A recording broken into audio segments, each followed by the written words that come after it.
지난주에는 아브라함에 대해서 배웠는데 우리 아브라함에 대한 이야기는 특별히 순례자에 대한 이야기를 하면서 아브라함은 용기를 가지고 잘 알지 못했던 하나님을 믿고 떠난 그런 순례자였다라고 우리가 함께 이야기를 했었죠. 그리고 그는 그 하나님과 함께하는 그 모험 때문에 그는 믿음의 조상이라는 그 이름을 얻게 되었죠. 오늘은 그 믿음의 조상이었던 아브라함의 손자가 돼요. 손자인 야곱에 대한 이야기를 함께 하려고 합니다. 자, 야곱은 참 독특한 인생을 좀 살았었어요. 기존의 다른 어떤 사람들은 뭐 평범한 삶이라고 하면 우리 뭐 적당히 흔히 뭐 남을 속이기도 하고 때론 적당히 착한 일도 하고 뭐 이런 어떤 사람이 평범하다면 야곱은 그런 적당히가 아니라요. 언제나 다른 사람의 발꿈치를 붙잡는, 다른 말로 하면 다른 사람들을 속이는 삶을 살았던 사람이 바로 야곱이었어요. 야곱은 태어날 때부터 이런 이야기가 있어요. 태어날 때부터 야곱은 쌍둥이로 태어났는데 형이 에서였고 그리고 태어나면서 형의 다리를 뒤꿈치를 붙잡고 나왔대요. 뭐 재밌는 에피소드죠. 그렇게 아이가 나오면서 그 아이의 이름을 너는 뒤꿈치를 잡는 사람이다라고 해서 야곱이라고 이름을 지었는데요. 이 야곱은 이 사건뿐만 아니라 항상 늘 자신의 이익과 자신의 어떤 것을 차지하기 위해서 다른 사람을 속이거나 이용하는 그런 삶을 야곱은 살았습니다. 대표적인 이야기가 야곱이 바로 형의 장자권을 빼앗는 이야기예요. 형이 원래는 당시에 장자라는 어떤 권한은 굉장히 중요하잖아요. 우리나라도 지금 뭐 현대에 와서나 그것이 좀 약화됐지만 과거에는 장자라는 것은 재산을 상속받을 수 있는 권한이 있고 장자라는 것은 그 가정의 어떻게 보면 리더로서 또 어떻게 보면 거기에 가장 아버지의 역할을 대신하는 사람으로서 그 사람이 장자의 역할을 하게 되는데 야곱은 장자가 아니거든요. 그런데 그 장자권이 갖고 싶었었어요. 그래서 보통 사람들 같으면 생각도 안 하죠. 그냥 당연히 형이 장자고 나한테 조금 더 모든 어떤 부분들을 더 잘해달라라고 표현할 수 있지만 야곱은 아예 장자권을 탈취해야 되겠다. 그것을 가로채야 되겠다라고 생각하고 아버지를 속이고 형을 속이고 그는 장자권을 빼앗게 됩니다. 이 장자권을 빼앗은 다음에 야곱은 에서 형에게 쫓기게 돼요.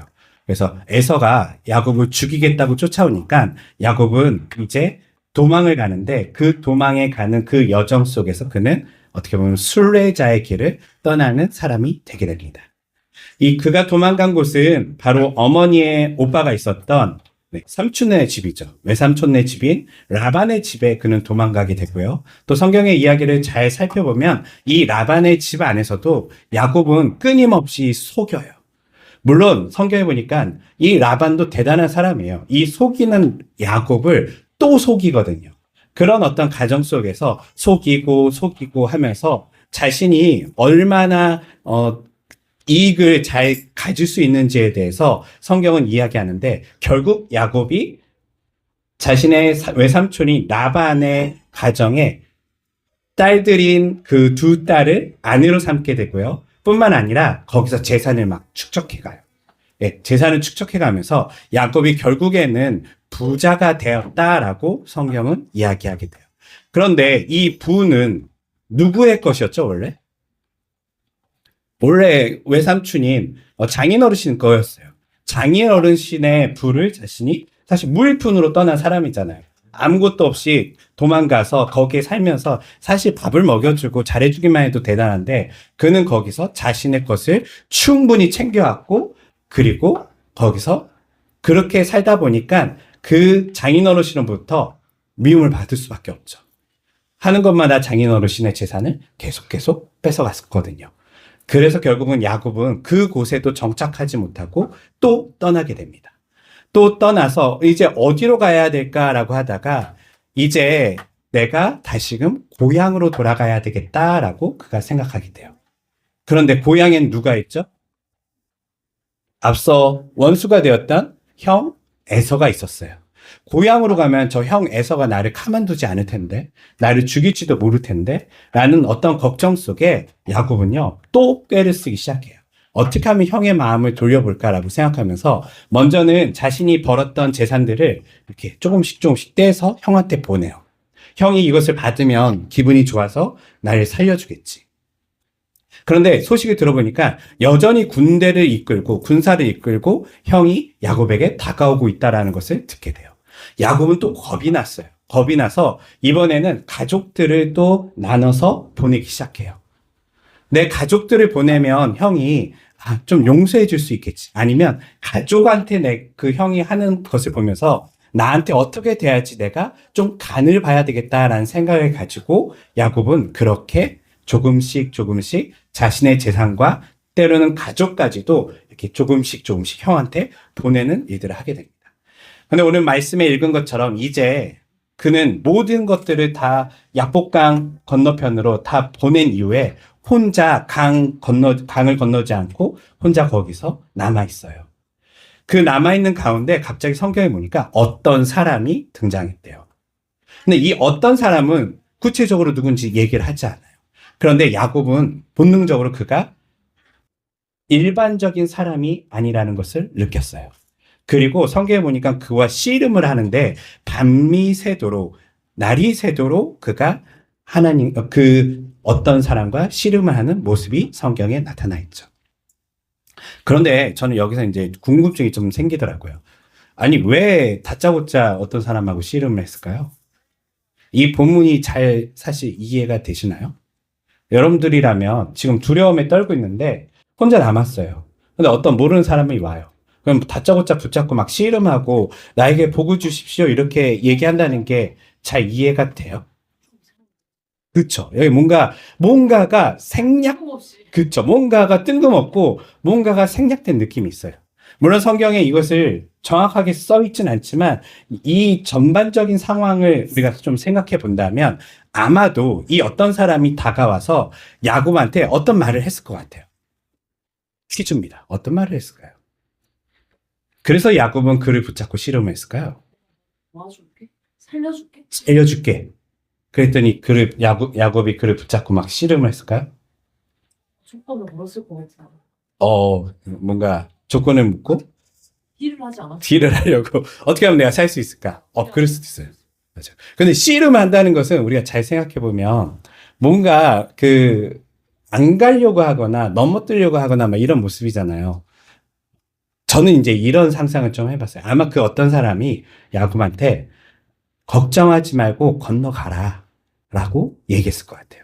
가봐. 이제 너 여기 있지 말고 빨리 건너가서 형을 만나고 그리고 네가 과거에 있었던 것들을 용서를 빌고 풀어봐라고 얘기했을 것 같아요.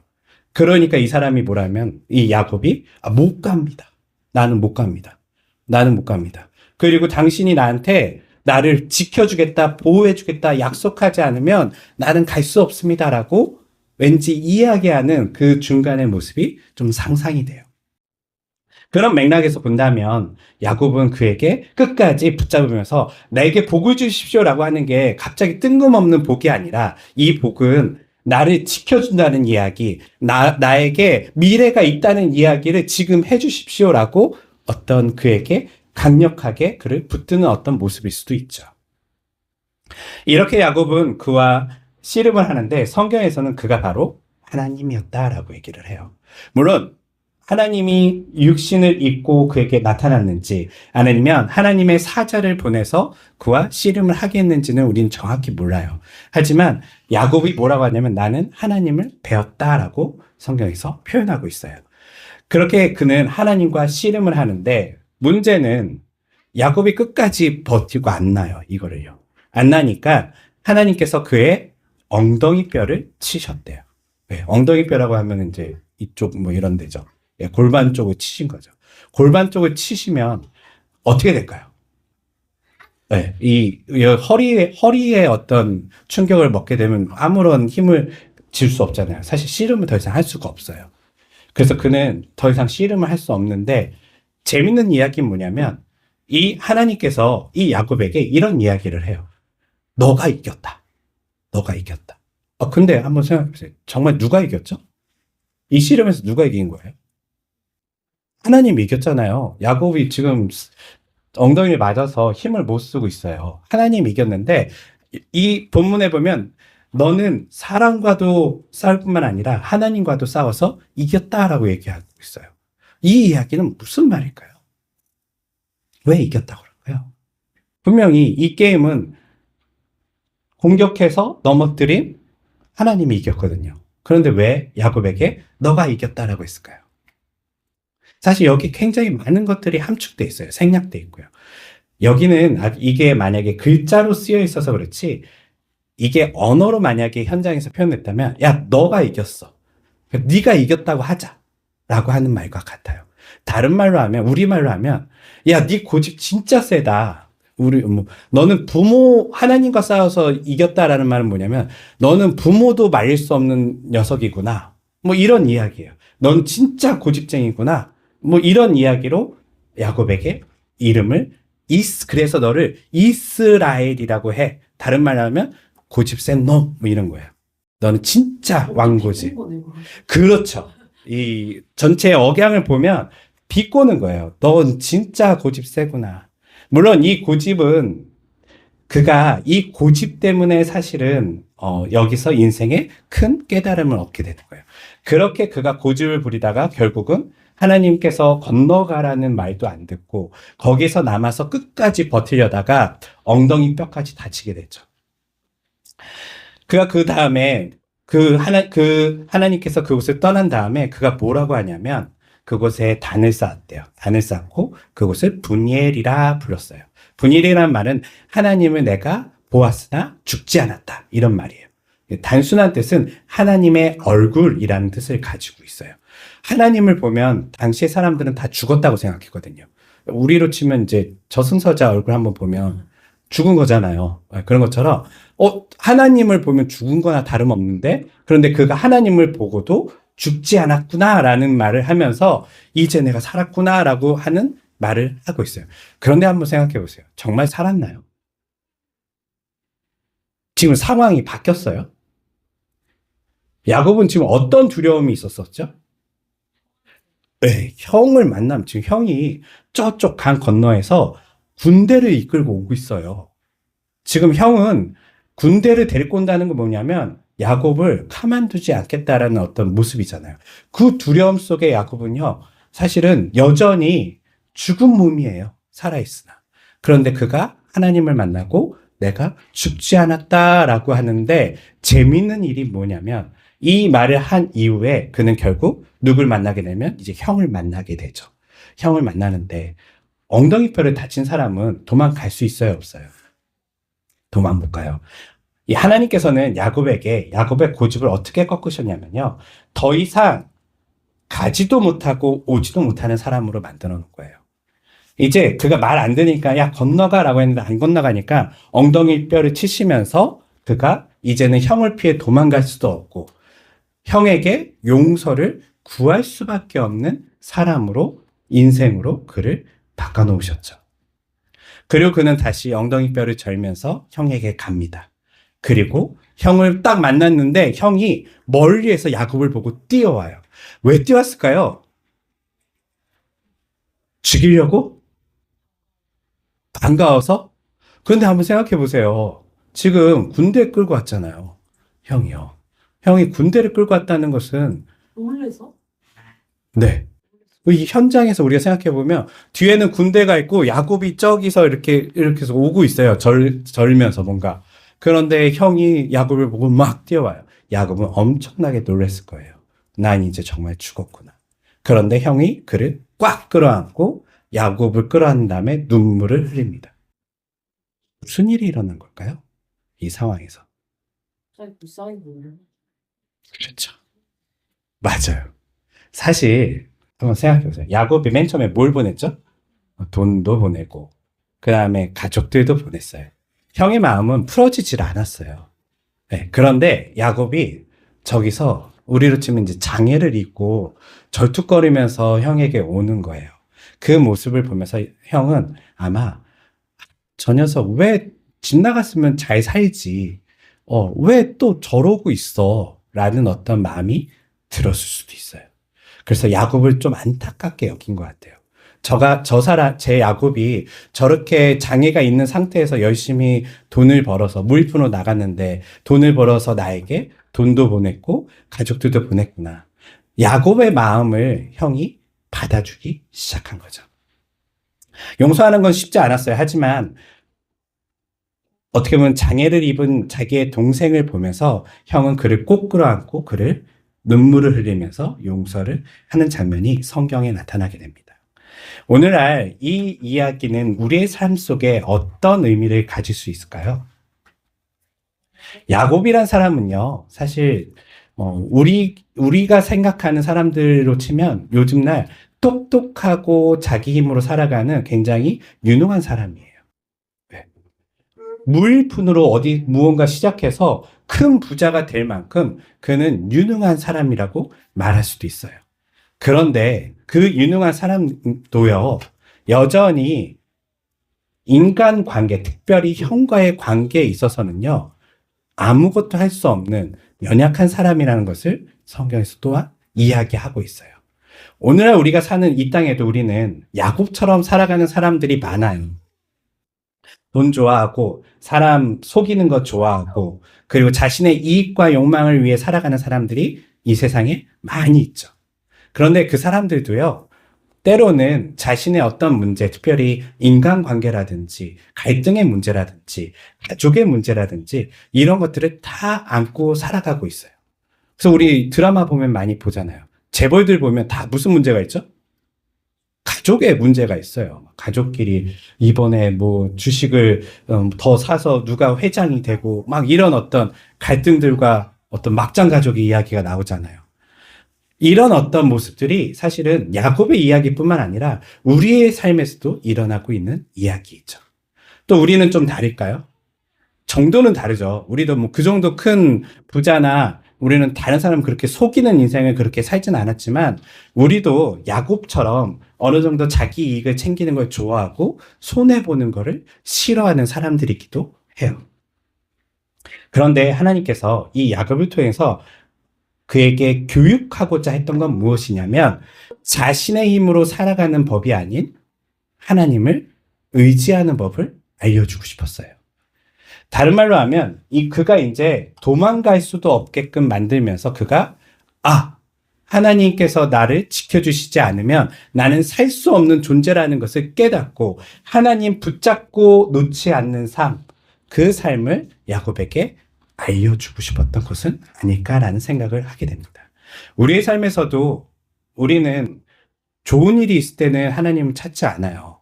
근데 우리의 삶에 위기가 닥치거나 어려움이 닥칠 때 하나님은 우리에게 이걸 교육하고 싶어 해요. 어떤 교육이냐면 너 하나님 붙잡고 씨름할 수 있니? 너의 힘으로 그만 머리 쓰고 자꾸 재산 떼어보내고 어떤 가족들 이용해서 뭔가 해보려고 하지 말고 정말 하나님 붙잡고 너의 문제를 해결해 볼 생각은 있니? 라고 하나님께서 우리에게 질문하시죠. 그때 우린 야곱처럼 하나님을 붙잡을 거예요. 그리고 하나님께서는요, 우리에게 뭘 또 알려주시냐면 그 하나님을 붙잡는 삶에게 이제 자신의 힘으로 뛰어다니고 도망다니고 그렇게 살아가는 인생이 아닌 이제 다리를 절면서 어떻게 보면 약해진 상태이죠. 연약한 상태가 오히려 이 모든 것을 해결할 수 있는 그런 열쇠가 된다는 것도 성경에서 우리에게 지혜로 알려주고 있어요. 사랑하는 성도 여러분, 우리는 강해지고 싶어요. 혼자 힘으로 살고 싶고요. 누구를 의지하고 싶지 않아요. 그런데 야곱의 인생을 통해서 보는 것처럼 우리는요, 결국은 하나님 의지하는 법을 배워야 해요. 뿐만 아니라 우리는요, 연약함이 곧 강함이라는 것도 배워야 해요. 연약하지 않았다면 야곱은요, 형한테 죽었어요. 야곱이 그가 다쳐서 절고 있을 때 형은 그를 용서하는 마음을 갖게 된 거고요. 우리의 삶에서도 우리는 강함을 통해서 우리를 다른 사람한테 뭔가 밀리지 않는 모습 보여주려고 하고 꿀리지 않는 모습 보여주려 하지만 때로는 하나님은 우리를 연약하게 만드시면서 오히려 연약함을 통해서 우리의 문제들을 해결해 가시는 하나님의 그런 놀라운 하나님의 지혜를 우리 인생에서 발견할 수도 있다는 것이죠. 사랑하는 성도 여러분, 우리의 씨름의 목적은 이렇게 나의 어떤 것을 더 갖기 위함이 아닌 하나님을 잡기 위해서 하나님 잡고 하나님 저 좀 도와주세요라고 하는 그 믿음을 여러분들이 이 말씀에서 배우기 원하고요. 또 마지막으로 우리가 배우기 원하는 것은 우리의 연약함이 결코 나쁜 것이 아니라는 거. 나에게 어떠한 예를 들면 나의 가난이라든지 나의 신체의 어떤 장애라든지 때로는 우리 다 어떤 부분에 부족한 부분이 있잖아요. 인간관계를 잘 못할 수도 있고요. 때로는 어떤 사람과 갈등이 있을 수도 있고요. 이런 하나하나의 약함이 오히려 나를 거기서 살려주는, 나를 오히려 회복시키는 하나님의 놀라운 지혜가 될 수 있다는 것을 기억하시면서 삶에서 하나님 붙잡으시고 연약할 때에 오히려 하나님, 이 연약함이 하나님의 지혜로 사용되게 해주세요. 이 연약함을 통해서 나의 문제들이 해결될 수 있게 주님 도와주세요라고 기도할 수 있는 그러한 믿음의 사람들이 되시기를 주님의 이름으로 축원합니다. 기도하겠습니다.